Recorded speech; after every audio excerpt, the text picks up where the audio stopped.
معزز سامعین کرام، حاضرین مجلس، عزیز بچوں اور گھروں میں بیٹھی ہوئی پردہ نشین خواتین،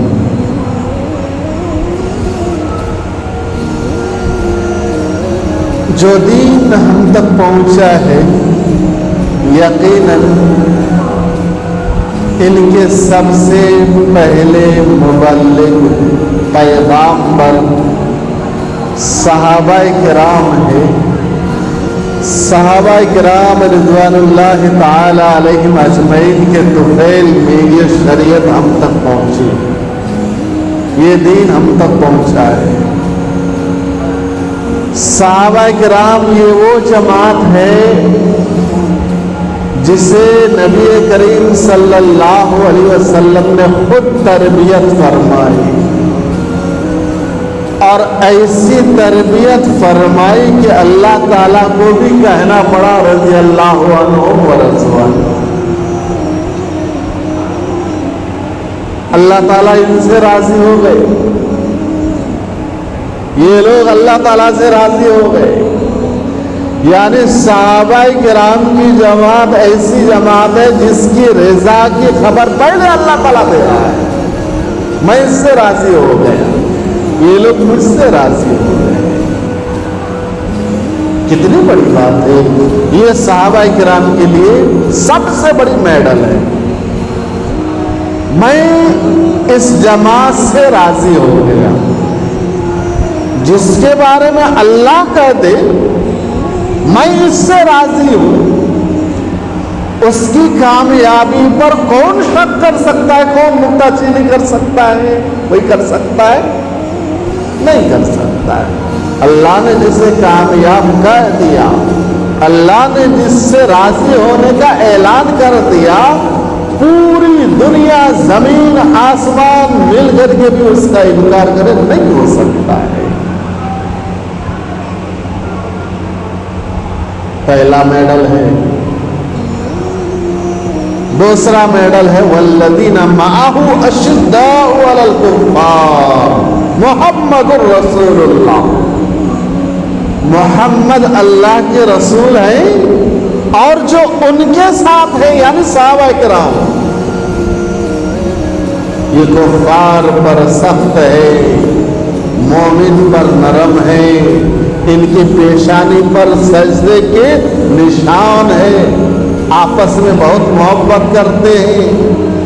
یہ لوگ اللہ تعالیٰ کو راضی کرنے کے لیے دن رات عبادت کرتے ہیں، گھروں کے کام بھی کرتے ہیں، کاروبار بھی کرتے ہیں، پھر اللہ تعالیٰ کو راضی کرنے کے لیے راتوں رات جاگتے بھی ہیں۔ یہ ان کی تعریف فرمایا ہے۔ نبی کریم صلی اللہ علیہ وسلم نے تو میڈلوں کے بوچھار کر دیا صحابہ کرام پر۔ اصحابی کالنجوم بأیہم اقتدیتم اہتدیتم۔ آپ صلی اللہ علیہ وسلم کی طرف سے میڈل، میرے صحابہ ستاروں کے مانند چمکتا ہوا ستارہ، ستاروں سے رہنمائی حاصل کی جاتی۔ اس دور کی بات ہے جس دور میں گھڑی وغیرہ نہیں ہوا کرتے تھے، یہ گھڑی جس سے ٹائم دیکھتے تھے، جس سے ہم سمت متعین کریں نہیں ہوتا تھا۔ ستاروں کی مدد سے لوگ ایک جگہ سے دوسری جگہ اور ایک سے دوسرے سمت کو متعین کرتے تھے۔ تو میرے صحابہ ستاروں کے مانند، ان میں سے جس کسی کی بھی اقتدا کر لو گے کامیاب ہو جاؤ گے، کسی بھی صحابی کی اقتدا کر لو کامیاب ہو جاؤ گے۔ اور میڈل سن، اللہ اللہ فی اصحابی لا تتخذوهم غرضا من بعدی فمن احبهم فبحبی احبهم ومن ابغضهم فببغضی ابغضهم وخیر القرون قرنی ثم الذین یلونهم ثم الذین یلونهم۔ اللہ اللہ میرے صحابہ کرام کے بارے میں اچھا گمان رکھنا، لا تتخذوہم غرضا من بعدی، میرے بعد ان پر طعن و تشنیع نہیں کرنا. فمن احبہم فبحب احبہم، جو صحابہ کرام سے محبت کرتا ہے گویا وہ مجھ سے محبت کرتا ہے. یہ آقا صلی اللہ علیہ وسلم فرما رہے ہیں. آقا صلی اللہ علیہ وسلم کے میڈل ہے صحابہ کرام کے لیے. فمن احبہم فبحب احبہم، جو میرے صحابہ سے محبت کرتا ہے گویا مجھ سے محبت کرتا ہے، میری وجہ سے محبت کرتا ہے. ومن ابغضہم فببغض ابغضہم، اور جو میرے صحابہ سے بغض رکھے گا گویا کہ وہ مجھ سے بغض رکھ رہا ہے. جو میرے صحابہ سے نفرت کرے گا گویا کہ وہ مجھ سے نفرت کرتا ہے. جو میرے صحابہ سے حسد کرے گا گویا کہ وہ مجھ سے حسد کرتا ہے. وخیر القرون قرنی، سب سے بہترین جماعت میری جماعت ہے، یعنی میرے صحابہ ہے. سب سے بہترین جماعت میرے صحابہ، اس سے بہتر کوئی جماعت نہیں.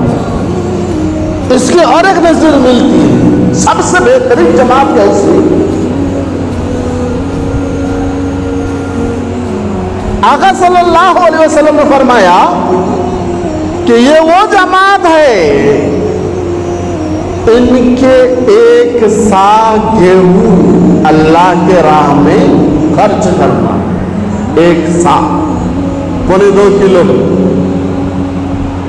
پونے 2 کلو گیہوں اللہ کے راہ میں صحابہ کرام نے خرچ کیا. اور تم احد پہاڑ کے برابر سونا خرچہ کیا. بات کو غور کیجیے آپ. احد پہاڑ کے برابر سونا، 1 تولہ سونا کی قیمت 60,000 65,000 روپے ہے نا. 1 تولہ 10 گرام، 10 گرام سونے کی قیمت 60 سے 65,000 روپے. اور یہ پہاڑ ہی سونا بنا دیا گیا ہے. مثال دینے کے آپ صلی اللہ علیہ وسلم فرما رہے ہیں احد پہاڑ کو ہی سونا بنا دیا گیا. پہاڑ میں کیا ہوتا ہے؟ بڑے بڑے پتھر ہوتے ہیں، ٹنوں کے پتھر ہوتے ہیں. ایک پتھر چھوڑو، پورا احد پہاڑ کو ہی سونا بنا دیا گیا ہے. 1 تولہ کی قیمت میں نے بتایا 70,000 تک، اور یہاں پورا پہاڑ کو ہی سونا بنا دیا گیا. اور اس سونے کے پہاڑ کو آپ خرچہ کر رہے ہیں، صدقہ کر رہے ہیں. صحابہ کرام نے کیا کیا ہے؟ 1 سا صرف خرچہ کیا اللہ کی راہ میں. میرے آقا صلی اللہ علیہ وسلم فرماتے ہیں صحابہ کرام کا 1 سا کھجور یا گیہوں اللہ کے راستے میں جو خرچہ کیا گیا ہے، تمہارا احد پہاڑ کے برابر خرچہ کرنا بھی اس کے برابر نہیں ہو سکتا ہے. اس کے برابر نہیں ہو سکتا ہے. کیوں؟ یہ تو زیادہ ہے نا، اس کی قیمت زیادہ ہے، زیادہ اس کا ثواب ہونا چاہیے. انہوں نے صحابہ کرام کو صرف 1 سا پونے 2 کلو گیہوں، کھجور یا اور کوئی چیز صدقہ کیا ہے. یہاں تو احد پہاڑ کو صدقہ کیا جا رہا ہے جو سونا بن گیا ہے. تو اس کے ثواب اس سے زیادہ کیوں نہیں؟ کیونکہ صحابہ کرام نے جو خرچہ کیا تھا یہ خلوص کے بنیاد پر تھا. جو ان کے اندر خلوص تھی، اس خلوص کے بنیاد پر اللہ تبارک تعالیٰ نے اس کے ثواب کو بڑھا دیا ہے. احد پہاڑ کے برابر بھی سونا صدقہ کیا جائے ان کے برابر نہیں ہو سکتا ہے. یہ صحابہ کرام کے مقام و مرتبہ اللہ کے نظر میں، اللہ کے رسول کے نظر میں. ہمیں حضرت امام حسین رضی اللہ تعالیٰ عنہ کے بچپنا کا واقعہ یاد دلایا جاتا ہے، سمجھایا جاتا ہے.